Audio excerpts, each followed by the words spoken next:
bonjour à toutes et à tous, je suis très heureux de vous retrouver pour ce nouveau format, pour vous parler de quelque chose qui me tient très à cœur, les mangas.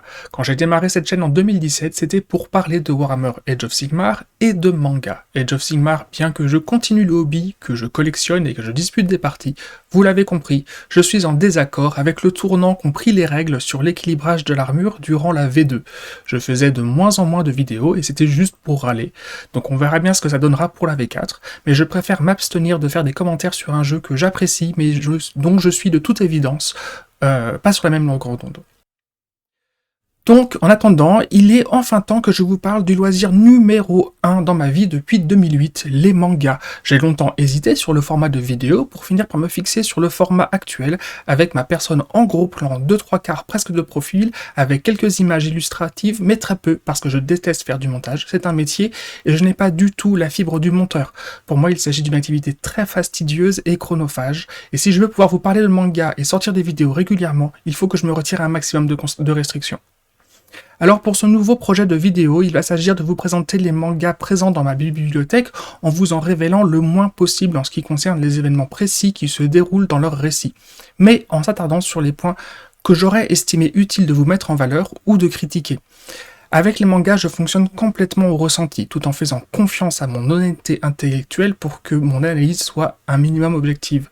Et pour vous prévenir quand je suis complètement subjectif et que je suis indulgent malgré des défauts évidents, ou au contraire particulièrement négatifs à cause d'un détail précis que je déteste, malgré un ensemble de plutôt bonne qualité. Ici, l'idée est de vous présenter successivement un shoujo, un shonen, un seinen et un josei, que je les apprécie ou non, que je vous suggère ou déconseille leur lecture. Bien que j'apprécie beaucoup le style du josei, la réalité de l'édition en France, tout comme au Japon, fait que c'est un style de manga bien moins représenté comparativement aux autres. La 4e position sera donc aussi l'occasion de vous présenter des mangas dont un sous-thème prédominant aura pris le pas sur le style marketé original. Je pense notamment au thème de l'horreur, du ecchi, donc le sexy, et du yuri. Je ne crois pas avoir de yaoi dans ma bibliothèque, et j'ai des mangas qui ont pour sujet l'homosexualité masculine, mais je ne crois pas qu'ils soient considérés comme étant du style yaoi. Je me suis imposé quelques règles pour cette série de vidéos. Des vidéos courtes de 10 à 20 minutes, grand maximum.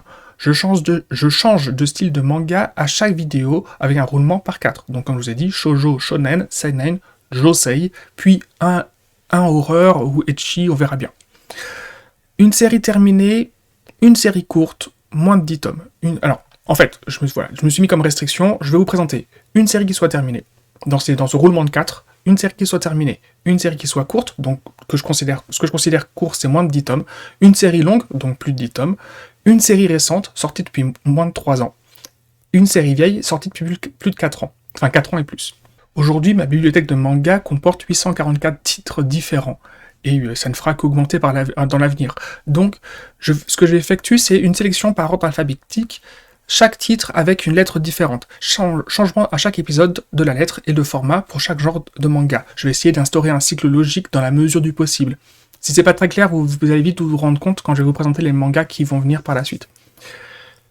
Je vais sélectionner un manga à partir du moment où il a au moins 2 ou 3 tomes, exception faite des tomes uniques forcément et des récits en 2 tomes qui seront traités tels quels.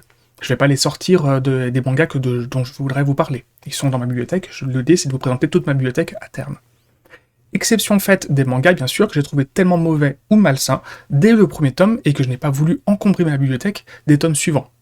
Bon, dans l'ensemble, j'ai l'esprit plutôt ouvert parce que j'ai quand même acheté les 17 tomes de cette grosse merde scandaleuse et honteuse qu'est Nisekoi ou Nisekoi, je sais pas comment vous le prononcez, mais un jour, forcément, on parlera de Nisekoi puisqu'il est dans ma bibliothèque et que c'est pour moi un cas d'école de ce qu'il faut pas faire.